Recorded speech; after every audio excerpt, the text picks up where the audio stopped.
Hey guys, and welcome back to a brand new episode of Staying Sweet, the podcast. We are gearing up to 2024. Yes, I said it. And there are lots of things that we could talk about to kind of refine our focus for the new year and kind of just think about the lessons that we've learned in 2023. I feel like I've learned so much, and I'd love to share a couple of things and spark the conversation and maybe the thought in your mind to have a reflective December. And I've touched on this in a few episodes. I've mentioned it. I've hit the focus button, really. If there was ever a focus button, this is the time to press it, because we are gearing up to the new year. Mercury is in retrograde until January 1st, so I feel like there is no point starting anything too crazy in December, but use that energy and use that astrology wisely and take it as a time to reflect on the year that you've had, your wins, your potential shortcomings, and how you might be able to pivot those, turn them into a positive and move forward for the new year. So we're going to start with a few things. I've written them down on my trusty note cards. You guys know that I love these things. I feel like they really help me. And some lessons that I've learned this year is one of them being to step away from the need for utter perfection, because it is just not tangible. And I think with podcasting, for example, I've had episodes go out where I've rewatched the edit, or I've looked at how I've focused the camera and I've been out of focus and whatever. I could go in and say, do you know what? I'm not going to share that episode. I'm going to be really self-critical. I'm going to say this episode's rubbish and not post it and not share it. But I have still shown up and shared that content, and I'm being open and honest with you today and saying the stuff that I have shared previously on my podcast that I've thought, is anybody really going to care, or is somebody going to notice that the camera's like really out of focus in this? Stepping away from the perfection and actually thinking, do you know what? Someone that's really interested in me is not going to pick apart everything and be concerned about the smaller, finer details. They're going to be thinking about what is actually coming out of my mouth. I feel like it would be a lot worse if I was chatting rubbish, and please tell me if I am ever chatting rubbish. But I feel like sometimes we lean into perfectionism so much that we actually stop ourselves from taking the action and doing the thing. And that's something that I've definitely learned this year, to start something, give it a go, but iron out the kinks as you go and not work yourself up too much. I feel like that kind of links onto my next point, that success is not tied to what you produce, and that there should be more of a focus on the standards that you set for yourself versus what you finish with and your final output. Like, obviously that's reflective of how hard you work and your efforts, but sometimes there are things that are outside of your control and you just have to roll with the punches. I feel like we have to be less focused and less concerned that every single thing that we do is going to be the overarching theme of our lives and is going to impact how we're seen and how we're viewed. There are always opportunities to learn from our mistakes, and if we weren't to learn from our mistakes, then we wouldn't know that we needed the lesson in the first place. There's been lots of things that I've done before in all areas of my career where I've made a boo-boo, or I've kind of done something not wrong, but I've realised actually there's a better way that I can do this. And actually that makes my life easier in the long run if I can see that I can adapt to something much better and there's a more streamlined approach to what I'm doing. So thinking about that and focusing your standards in a different way, like thinking about the overall vibe of the output that you're putting out, the efforts that you're putting in, and not dwelling too much on, okay, have I achieved X sales? Well, I didn't for this month, so the rest of the year must be rubbish. Like, really think about how it's such a small thing in the grand scheme of things. So that's one lesson that I've truly learnt to kind of roll with the punches this year. I've also learnt that these are very random, by the way. These are kind of like listed, and I'm just going with the flow in today's episode. But one of the things that I put down was apply even if you think you're not qualified. And this kind of links to the success thing and the not thinking that you've worked hard enough or done the right thing or been the most perfect candidate possible. I think sometimes when we're in our heads about what we're going to do and where we might want to go, sometimes we look at something and think that is so out of reach, that is so not possible for me, that you begin to really dwell on yourself and dwell on your capabilities, when actually there is no way you're going to know if you're good enough for something if you don't apply for it, if you don't try, if you don't send the email, if you don't take the action. So you really need to work out, okay, am I going to give this a go? And 9 times out of 10, it's worth trying anyway. I think even 10 times out of 10, it's worth trying anyway, because not taking the action is far worse, in my opinion, than taking messy action. And we've spoken about messy action so much on this podcast before, and it's a phrase that I love to use, but it really truly works, and I've done it with a lot of things.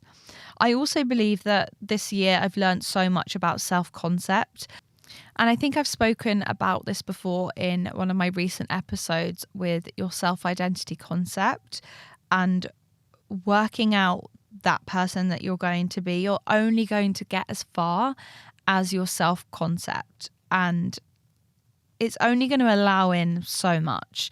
If you value yourself to a certain extent and a certain degree, that is all you're going to see for yourself. And then it's very much linked to, applying for jobs inside your means, or not asking for a raise or a bonus or a promotion. If you're not going to ask for the thing, there's no way that you're going to know if it's possible. I've seen a lot of things on social media, on LinkedIn, about whether you go in-house and you ask for a promotion, or you decide to pivot and move out of a company and start to climb the ladder by kind of going across and up into a new position in a new company.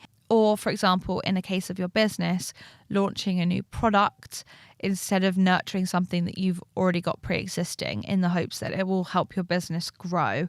So I feel like your self-concept is going to determine a lot of things, and you really need to fall in love with the version of you that you want to be. And the only way to do that really is to do the work. And by doing the work, I mean really going down to the nitty gritty of like why you feel like you might not be deserving of a certain thing. I know this December I'm going to be working and journaling through a lot of stuff, because there's some things I need to go through. I also feel like a big lesson that I've learned this year, is communication. And how communication could fix so many things. If a conversation was had, you could even put it into the example of a promotion, deciding that you're going to quit your job and go somewhere else in the hopes of more money, when you haven't even had the conversation with your current employer, and you're thinking, well, I might as well just go, I might as well just quit, move across. You will never know if you don't ask. If you ask for a promotion and that conversation is had and there's no wriggle room, there's no chance of progression, fair play, make your move, go for it. But if you are actively moving somewhere in the hopes of increasing your income, your finances, or getting a better position, becoming a manager or stepping up in your career progression, and you haven't had that conversation, how on earth are they possibly going to know? I feel like this also applies to the personal relationships in our lives, from our friendships that we have to the colleagues that we associate ourselves with day in and day out. Why do we not ever communicate how we feel and, transform those relationships for the better? Because communication ultimately is the thing that connects us all, but for some reason we're quite bad at communicating and just opening up about things. And I know people say sometimes that you shouldn't be emotional in business, and there are times when I agree with that, but I think there are times when emotion can show passion, and I feel like so many things could be resolved if there was just a conversation or something put in writing or something put in an email or a text. It could change a lot. The next thing I think is a big lesson this year is to celebrate your wins more and to really honor them and sit in them, because again, there's beauty in the wins, but there's also beauty in the losses that we have in our business strategy. And sometimes we'll do things and go, oh gosh, that was the total wrong timing. That was a real mistake. Or you'll think, okay, probably shouldn't have done that. Right. What have I learned from this? What lessons have I learned? And there's beauty in the win and there's beauty in the loss. And sometimes the win can feel so much sweeter when we've gone through those harder times. And I don't want to be that person that's like, enjoy the losses, guys. Enjoy the times when you've really messed up. But just take the opportunity to just sit in it a little bit. Sometimes it can feel really, really crap to sit in those emotions, but actually it makes you a stronger businesswoman, and there's so much you can learn from those small niggles throughout the year. And I think sometimes we forget the things that we achieve in the year, and actually we should sit and write down and list the things as we go. And I've done this before. I've done like a monthly wins list, so I'll date it by month, and at the end of the month I'll go through and just jot down some things that I've done that month that might have improved my quality of life or improved my productivity or my workflow, and like bigger wins, like things that I've launched or stuff that I've achieved, numbers I've hit, whatever. Having those listed down and reflecting on them in December, you realize, wow, okay, I've actually done more than I remembered I've done, because we're so focused on the next thing that we never really sit and realize how far we've come until it's like really, really end game, like end of our life kind of situation. So yeah, celebrating those wins, but also celebrating those losses as well. I think the next lesson that I've really learned this year is that authenticity is key. There was no point in me sitting on this sofa and recording a podcast pretending to be someone that I'm not. You would see straight through it. It would not be authentic. It would not be an easy conversation.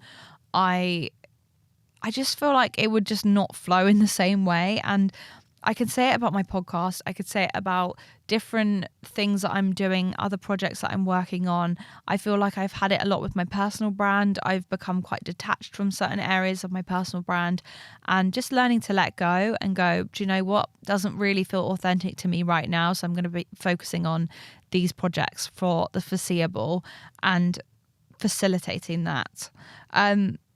In light of that, I feel like follow your passions. Try not to force yourself into doing certain things because you think it will make you look good or you think it will help your career.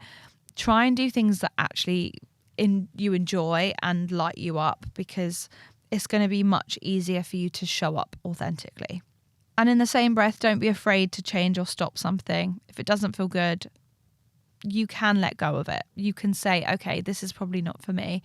And I don't like to promote being a quitter in your career and in your business, but is unhappiness really like all you're going to want to achieve when there might actually be something better out there for you? And I've always been someone that truly agrees with the statement that you need to follow your happiness and find the things that make you happy. And in not being afraid to change or stop something, I think the trying to do all and be all and perform at your highest at all times, when it costs you your quality of life and your happiness, again, that's a big lesson I've learned this year, to stop doing that. And I'm still doing it with a few things, guys, and I find it hard to say no and whatnot. But I feel like I've learned so much and I've ventured so far with lots of different things that sometimes it feels hard to let go of them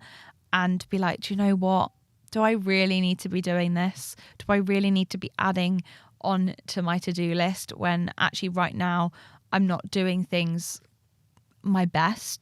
I think one thing that I will be stepping into in the new year is a much more refined task list, and I'm going to be honing in my wants and needs. And in a lot of the things that I've done this year in developing a self-concept, like a newer identity for myself, and figuring out those things, finding those things that make me happy, the passions, the pursuits, the little hobbies, trying out new things, building my identity capital this year. All of those things have been lessons that have led me to the realization that there are things that I need to let go of. There are things that I need to say goodbye to. And I need to make space for the evolution of other areas of my business. I truly believe that this podcast is one of those things. And I need to make space and make room in my calendar, in my schedule for that to happen. And the only way I can truly do that is by letting go of things that I'm clinging on to in the hopes that it will work out someday, or I'll make it happen, or I'll have a lucky break, etc., etc.